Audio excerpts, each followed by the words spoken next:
பாபத்தை பொசுக்கிப் பாரெலாம் சிறப்புறவே ஓம் சௌம் சரவணபவ ஸ்ரீம் ஹ்ரீம் க்ளீம் என்றும் க்ளௌம் சௌம் நமகவென்று சேர்த்திடடா நாள்தோறும் ஓமிருந்து நமக வரை ஒன்றாகச் சேர்த்திடடா. ஒன்றாக கூட்டியுமே உள்ளத்திலே இருத்தி ஒரு மனத்தோடு நீ உருவையும் ஏத்திடடா. முருகனின் மூலமிது முழு மனத்தோடேத்திட்டால் மும்மலமகன்று விடும் முக்தியுந்தன் கையில் உண்டாம். முக்தியை வேண்டியுமே யக்திக்கும் செல்ல வேண்டாம்.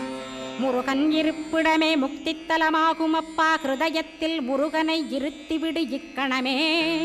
இக்கணமே மூலமந்திரம் ஏத்திவிடு ஏத்திவிடு. மூலமதை ஏத்துவோர்க்கு காலபயம் இல்லையடா. காலனை நீ ஜெயிக்க கந்தனை பற்றிடடா. சொன்னபடி செய்தால் சுப்பிரமணிய குருநாதன் தன்னொளி பெருஞ்சுடராய் முன்னுள்ளே தானிருப்பான். ஜெகமாயை ஜெயித்திடவே